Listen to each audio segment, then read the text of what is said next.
Welcome to Behavioral Health Today, a podcast brought to you by the Triad Network. This podcast is designed to share trending topics occurring within the world and our communities and bring them a behavioral and mental health perspective. Welcome to Behavioral Health Today, a Triad production. I'm your host, Dr. Graham Taylor. Today's show is part of our Clinicians series. I love these shows because we get to take you into the therapeutic work itself, allowing you to get a sense of and an appreciation for what actually occurs within a therapy session, along with an understanding of various therapeutic techniques, strategies, and the constructs that take place between a therapist and patient. Ideally, these series get to demystify the therapeutic process and provide you with an understanding of how life-changing psychotherapy can be. I'm not only excited about this show being part of our Clinician series, but I'm so happy to have a returning guest, Christine Miles. Christine is an executive coach, thought leader, entrepreneur, recognized world expert in the field of listening differently. She is also the author of the book, What Is It Costing You Not to Listen? The Power of Understanding to Connect, Influence, Solve, and to Sell. For over 25 years, Christine has been helping executives, individuals, and families expand human connections, transforming businesses and lives. Christine has her master's in psychology from the University of Pennsylvania and is the founder and CEO of Equipt, which helps organizations apply human skills to drive results and build cultures of empathy. Today's Clinician Series discussion will focus on teaching listening skills and the practical exercises used to help us improve our understanding of and our connection with one another. Christine, welcome back to our podcast. Well, thank you so much for having me. I appreciate it. It's great to have you here. You know, you talk about listening matters, and you're creating a movement where listening, not speaking, is being recognized as the most important part and the most powerful form of our communication with one another. In your book, What's It Costing You Not to Listen? You're teaching people to listen differently, to transform their personal and their professional lives. We're going to talk later on. You've even got something coming into the school systems this August, which is pretty exciting. We'll talk about that later in the show. But you're looking to transform people's lives. In fact, your book received the Axiom Business Book Award, Silver Award in sales category. Congratulations on that. That's pretty cool. Thank you. It was very cool. I was very honored to have received that it was recognized. That's a nice award. So as we start today, remind us why listening skills are so crucial in both personal and professional settings. First of all, let me say this. You said listening skills. And so this is what I want to emphasize because I asked a lot of people over the course of my career, is listening important? And everybody says universally yes. And maybe that's because they don't want to be the person that says no, because it doesn't look good. But we all know it's a big deal. And yet it isn't a skill that we develop. It is something that we expect or assume will happen, even with our kids. Pay attention, listen, you're not listening to me. I told you, but you didn't. So it creates this chasm, a chasm that really breaks very slowly. I call it death by a thousand cuts, with frustration, with erosion of the relationship, with misunderstandings. And both in business and personally, the impact's really the same. When people don't feel understood, then things don't go well, typically. And one of the things I realized early in my coaching career, because I worked as a therapist first, that was my first job for many years. And when I went into businesses, most of the problems were around what people didn't understand in a meeting, in a conversation. And it was really a lot around the misalignment from not having a common way of listening and a process for listening that everybody could adopt. So that's why I started to do this work very intensively and try to create a way for people to adopt the language very simply. So it costs us so much not to listen. Well, let's talk about that piece too, because to listen, it can actually be seen as costing us something too. If I have to listen, am I going to miss out on you listening to me? Or am I going to get the floor at some point? And so it's a huge thing not to listen. I can't agree more.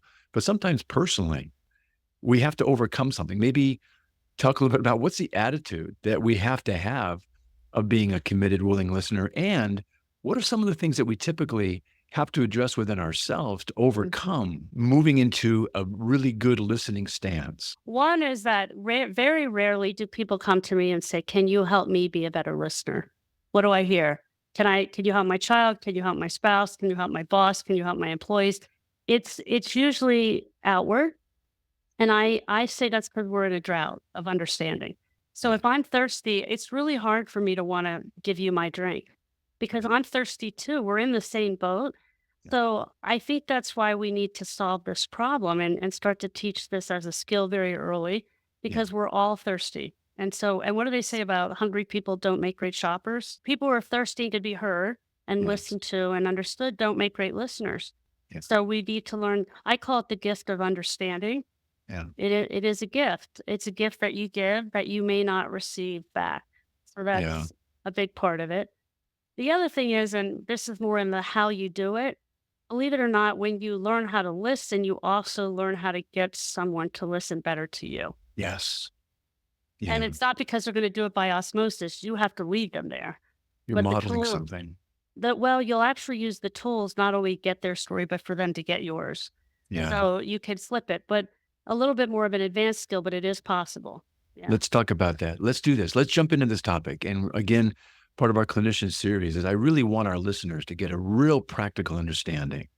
Okay. Walk me through, and our listeners joining us today, on how you orient your audiences to listen in this listening movement, and then take us through maybe what you teach them and how maybe some of the exercises you walk folks through.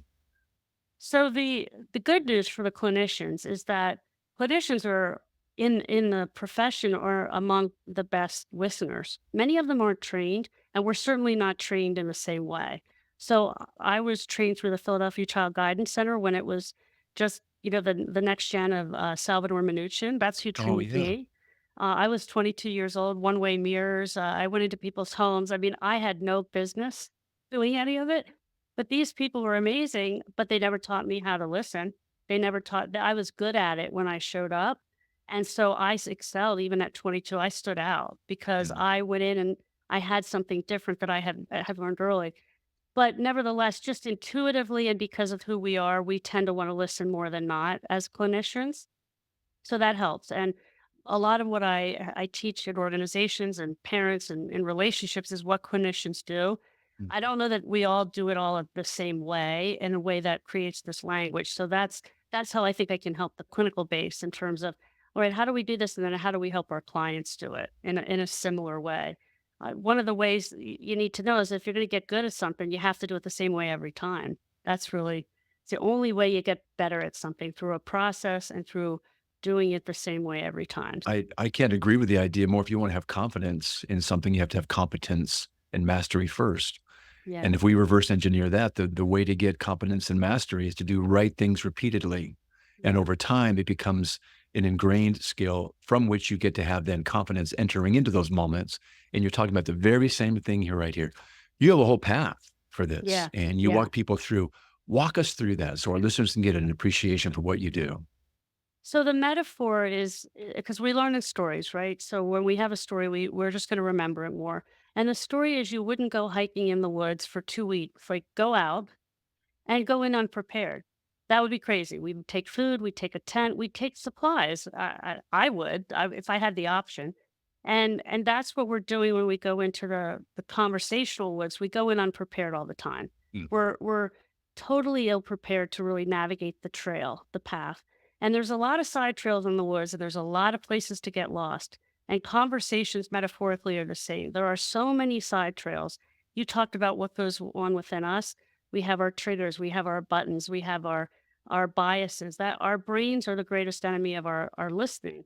And so we need tools to calm the subconscious brain so that we can stay on the main path. The other thing is that you're the guide in the conversation as the listener. So we're terrible storytellers, notoriously. We know this as clinicians. People tend to start in the middle of the movie, as I like to say. They come in Yeah. and they just drop the problem. This is true in business. This is true with kids. This is true in relationships. Yeah. And our job is to organize the speaker to tell us their story in a way we can understand. And so we need tools to be able to do that and to navigate the path to understanding, which is what the listening path is. It's the path to understanding. How do we together navigate the trail? I'm going to be the guide as the listener. I'm going to help you tell your story in a way that I can understand so that we can do something very different, which is discover something, discover the meaning of what's said, not just and the undercurrent and the insight rather than just what's on the surface. I love the way you're reframing this. Oftentimes we think as listeners, we're going to lose control and we're going to become lost in the process. And you're reframing something here. You're saying that as listeners, we actually, with the skills that you're teaching, get to be the guides that actually organize the speaker and almost kind of shepherd them through a Yes. process of telling things in such a way that the meaning gets understood and extracted, but the listener's responsible and able to help shape that process. That's a really cool reframe because we think, oh, I'm going to lose this and I'm not going to be heard. No, no, no, no. It's the opposite. It's the opposite. And it's also that, at times of the essence, sometimes a lot of people say, I don't have this kind of time to listen. Right. Well, listening is often thought of as I got to pay attention to you. That's active listening is the way people frame it up, right? If I pay attention, but then I'm just silent while you're talking. And we all know silence sucks the truth out. So when you're just silent, people will go, but that doesn't mean they're going in an organized way. Right. So, do you ever tell somebody to tell you a joke and they're like, hold on, I started that wrong? And, they know there's an order, but they don't know how to follow it. When we're talking about things that matter to us, whether it's our day or something that happened, we don't know that we're supposed to organize it because we're terrible storytellers and we don't have a framework for that either. So, that's where the listening is you said shepherding. We are guiding that person through the trail on the path and making sure they don't get off on all these side routes. We'll be right back after word from our sponsor. Americans are increasingly concerned about mental health, with nearly 9 in 10 voters seeing it as a crisis. Mental Health First Aid provides crucial training to identify, understand, and respond to mental health and substance use challenges. Gain the skills and confidence to offer life-saving assistance. We offer courses for individuals, groups, and organizations of all sizes, including specialized training for veterans, law enforcement, EMS, and educators. Visit mentalhealthfirstaid.org or email hello@mentalhealthfirstaid.org to schedule your training and make a difference in your community.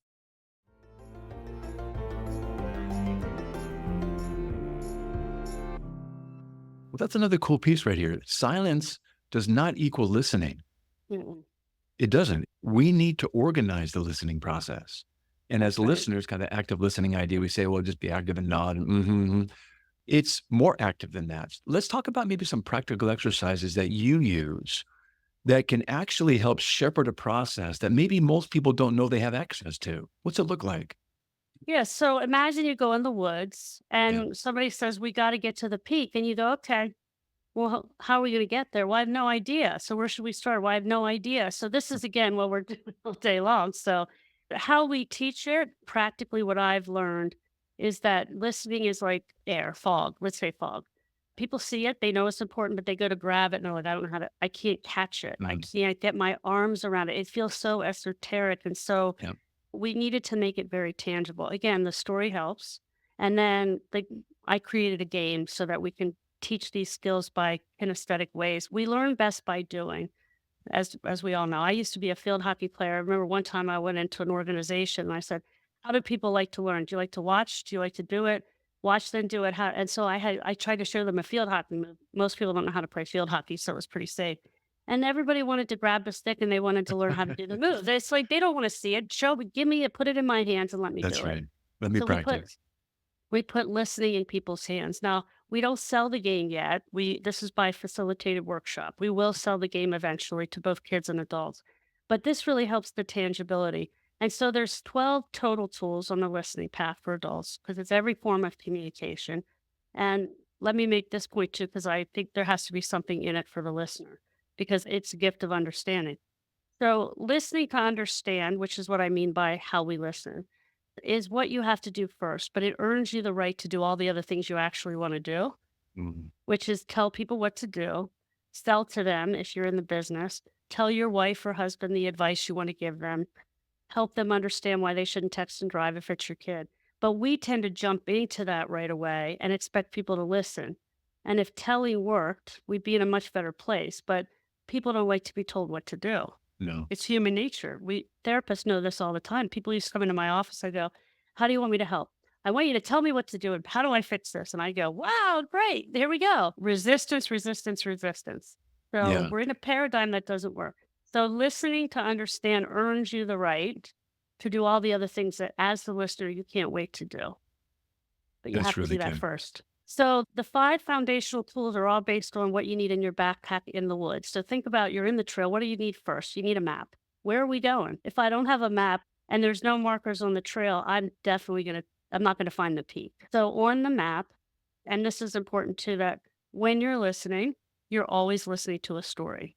So when I talk about the listening path, it's the story path. And why do I say that? Well, I don't always get a story. You get one sentence, one word, it's a story. You just don't. You Yes. have to unveil it. I had a bad day. That's a story. I just wrecked my car. That's a story. It's I almost just like that's met the headline on a newspaper. And it's right there for you to kind of write as a journalist what it is about that day that I had a hard day. So that's your headline. That's right. And journalists that's the other really great listeners. And journalists and therapists are story gatherers, as we call them. They go Yeah. out, they seek to gather the story to understand something so they can tell it, right? Yes. Therapists are trying to uncover what's actually happened with an individual or a family so that they can help them solve the problem. So we're salespeople. We have to gather that story. So one word, one sentence, one paragraph, you're in a story. So the map, there's 2 parts of the story. There's facts and there's feelings. There's 2 parts of a narrative in every story. So facts help us understand what's going on. The feelings help us understand the character or the people in the story. So I always say a story without feelings is a PowerPoint, and we all know how we feel about that when we sit down. And a story without facts is a 4-year-old coming in after they sell a movie crying incoherently and they don't tell you anything that's going on. Either one is very disorienting, so you need to get both. Really. So now we know what we're looking for on the trail. The next tool is the second tool. It's called the 4 stops. I notice if you know anything about storytelling, the tools for telling a story are similar to the tools for gathering a story. So there's different ways to tell stories, but the hero's journey, I'll tell you, there's 4 parts: a beginning, a struggle, a tipping point, and an ending, or what we call a new beginning, because we believe stories evolve. And you need to get those 4 stops. And guess where most people start? Yeah. In the struggle. You They bet. start with the problem. But we think it's the beginning of the movie, not the end of it, not the middle of the movie. We think we're looking at the beginning. So we don't even know we're confused when we get started. And most people go forward instead of backwards to figure it out. And they miss the beginning of the movie. What's the beginning look like? Is it kind of the backstory? Is it the lead up to before we get to the actual struggle itself? How do you kind of query around? Give me the beginning.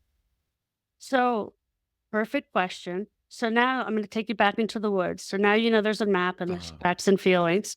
There's 4 stops that I have to get to see the summit, right? Well, how do I get there? There's all these side trails. And we know that part of good listening is asking good questions, being curious, and empathizing. What we don't know is how to do that. okay. So we call this the compass. How do I point me and the speaker in the right direction so that they can tell me the story in a way that I understand? And great journalists and therapists use all of these or some of these. Okay. Ready? First one is take me back to the beginning. Very simple. I like it. My assistant asked her son that the other day because he came in the middle of the movie. She said, "Hold on, I'm confused. Take me back to the Right. beginning." He said, "Like the listening path." And I said, There you "Yes, go. It's working. it's working." It's sticking. The second one is how did that make you feel? Now, fact, feeling, right? I got both already. There's 2 parts of the narrative. So when you ask these 5, 6 questions, you'll always get both parts of the narrative. Then what happened or what happened next? Tell me more. Very Yes. powerful question that most of Yes. us hear about, but we don't use it very often. Any therapist that's listening knows that they say that about 40 times a day and they don't even know they say it. That's Right. right. They're But acknowledging something. we're almost in an imperceptible way encouraging more. Tell me Yeah. more with who. That's And what- last but not least is it sounds like you felt. So you could fill in the emotion. I've learned, I was reading Brene Brown's book, the Atlas of the Heart, and she Yeah. interviewed 7,000 people that only knew 3 emotions. It's really important we name people's emotions so that we can Yeah. help them understand there's more than 3. Just a quick note on that. Guys typically think, well, there's even 3 for some guys is kind of pushing the envelope. Most guys are I'm either happy or angry. And it's almost like, well, there are other emotions. What might those be? And so as you're talking about as a listener, you're kind of expanding maybe their repertoire, recognizing, Yes. You know what? That actually is what I'm feeling. I wouldn't have named it that way, but you captured something for me. And what you said earlier, I really like too.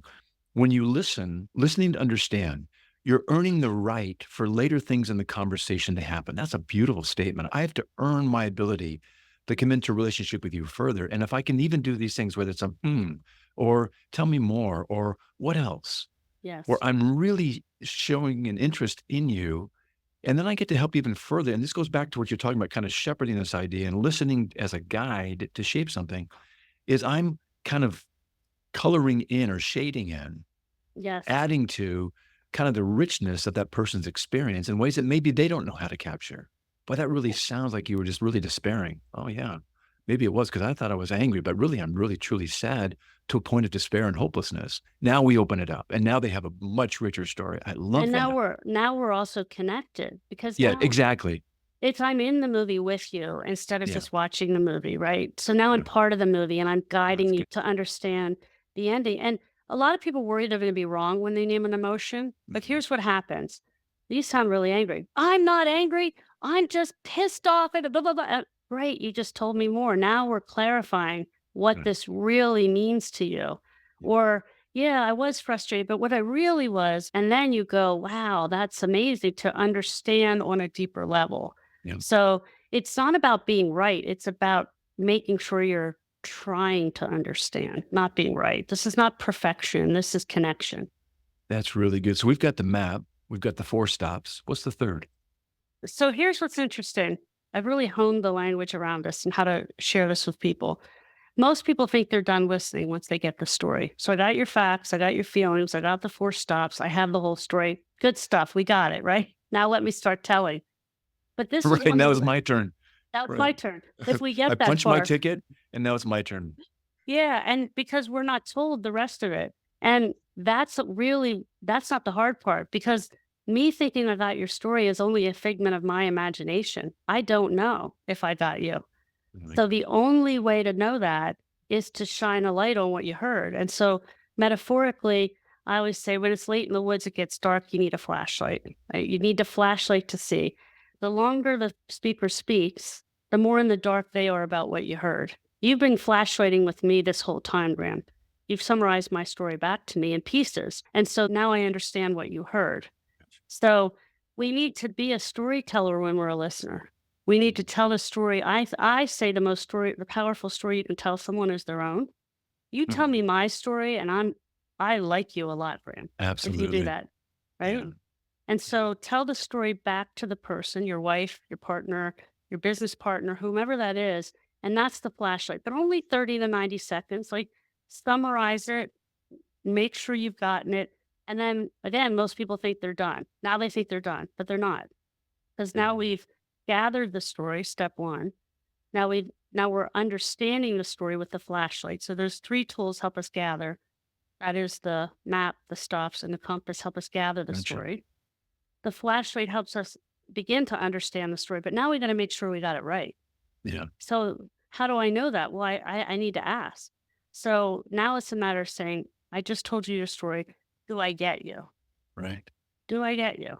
And then you got to watch for the reaction because people will say yes and mean it. They'll say yes and then they'll tell you more. Well, they'll say yes and they won't mean it. And this is a common therapy problem, right? It's like, yes, you get me, right?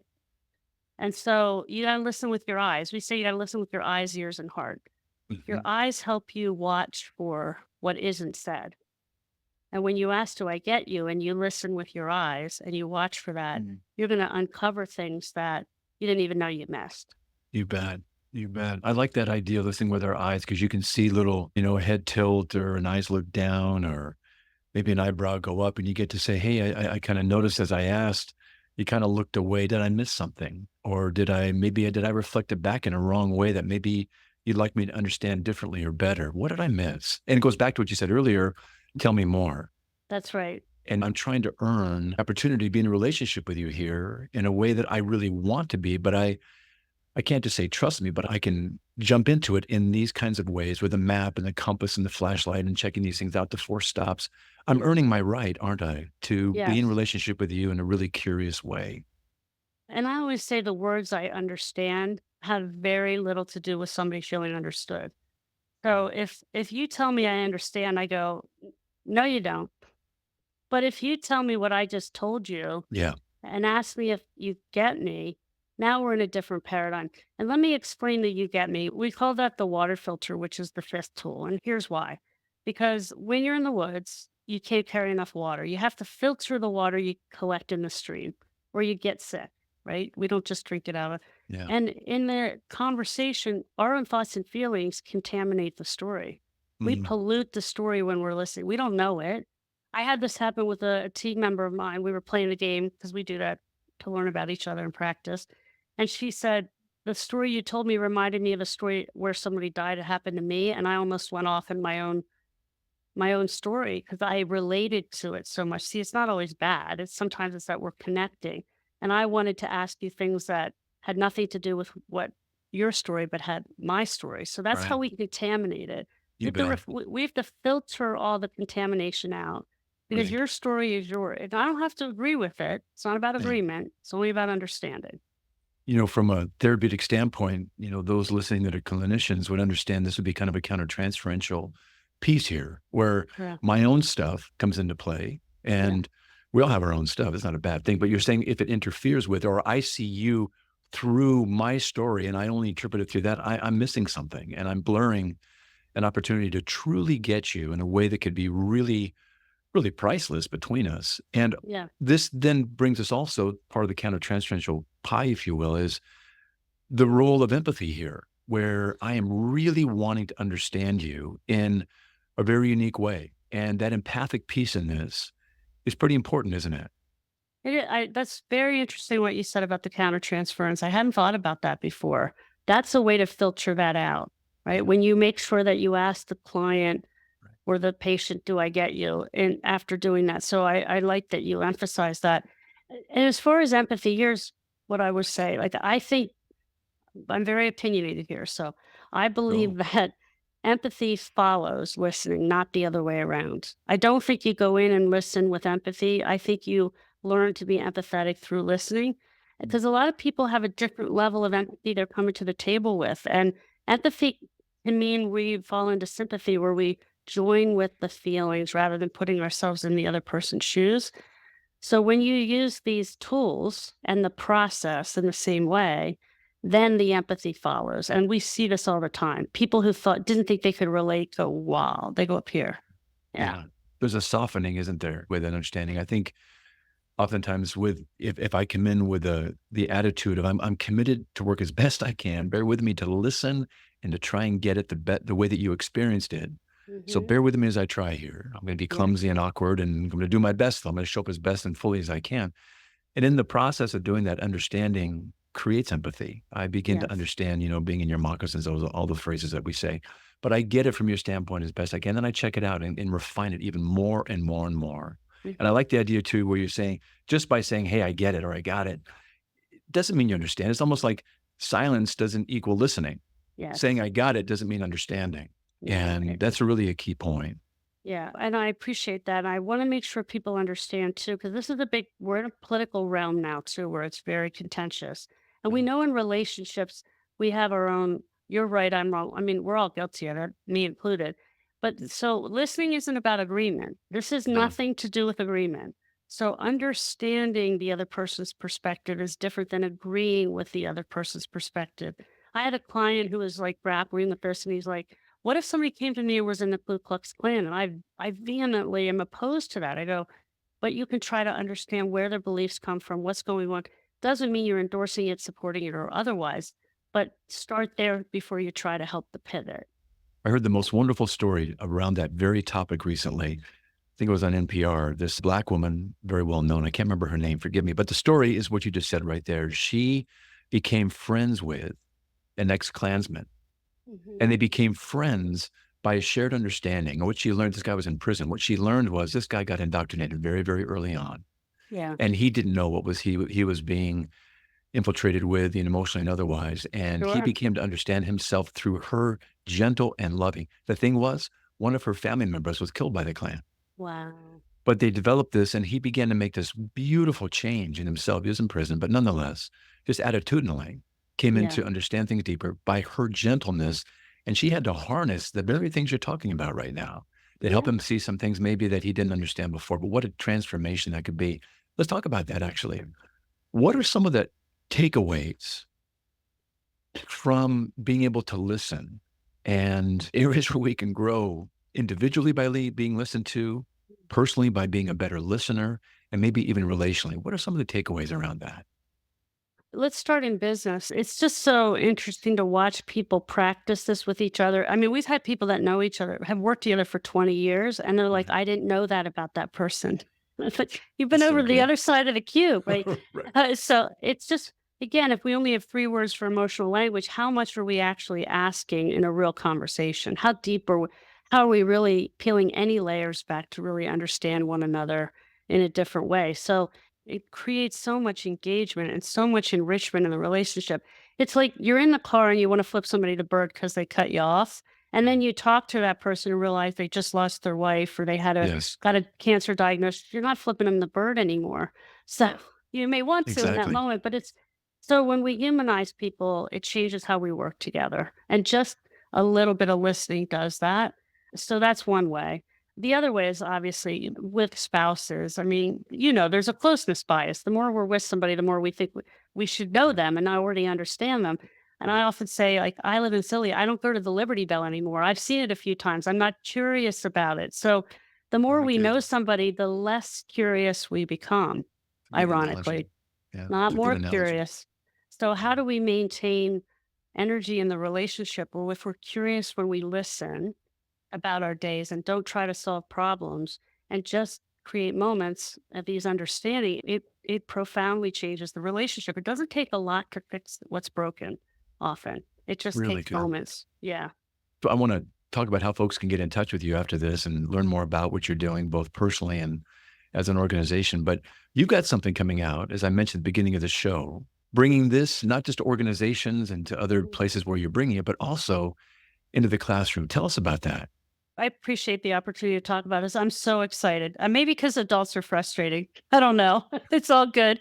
I don't. Do you want to learn to ski at 5 or 45? Like I don't want to teach the 45-year-old who's scared and frightened, and I've already been doing it this way. I don't know how to do it. Right. It's great. I love watching adults transform, actually, but it's hard because It they is have bad hard. habits.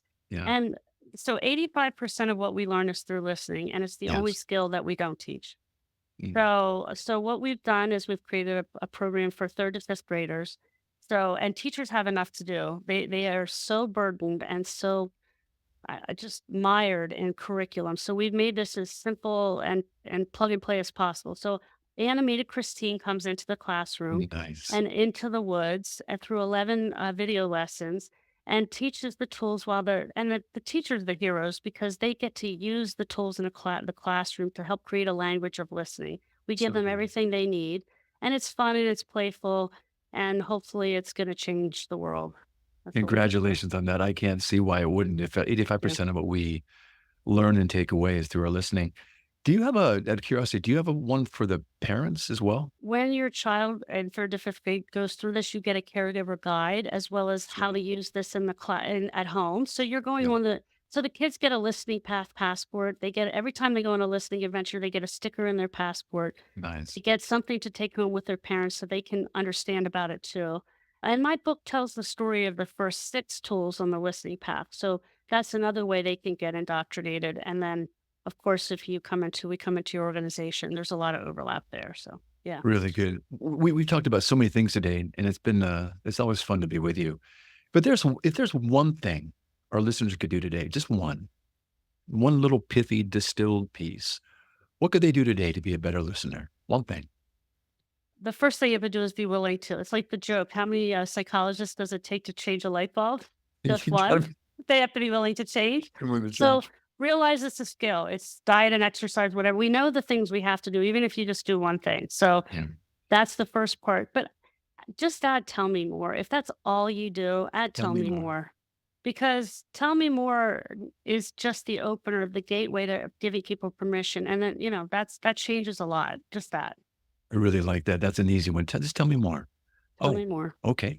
I will. Yeah. Yeah. That's good. Well, hey, tell me more about where people can learn more about you and your book. What's it costing you not to listen? And just following up on all that we've talked about today, how can they get a hold of you? So they can go to thelisteningpath.com. And we're about to launch our new website. You go in, you're a business or you're an educator, it'll take you on the right path. So everything you need will be there. And my book is on all the major outlets and Amazon and any form you like, Kindle, audio, hardback, softback. So everybody, people like books like they like their sneakers. I want it to fit me the way I want it to fit me. So whatever you need, we You have it bet. for you. Yeah. That's awesome. Well, Christine, it's been great to have you back today. Thanks for coming, being a part of our clinician series today. It's always a joy to talk with you, and I'm so happy around the things that you're doing, the ways that people are going to be benefiting, and I know you benefited us by allowing us to listen to you today and our listeners as well. Thanks for being here. Thank you for having me, Graham. I appreciate it. I also want to thank you, our listeners, for dropping by and joining Christine and me today. It's always great to have you with us. Regarding our episode today, I want to remind you that it and its resources and all of our other episodes can be found on our webpage at triadhq.com/BHT. Thanks again for being with us on the show. And we'll look forward to having you back with us next time on Behavioral Health Today. We appreciate all the support from our community, and if you like our show, one of the best ways you can support it is by giving us a 5-star rating and leaving a review. Behavioral Health Today is a podcast part of the Triad Behavioral Health Network, all rights reserved.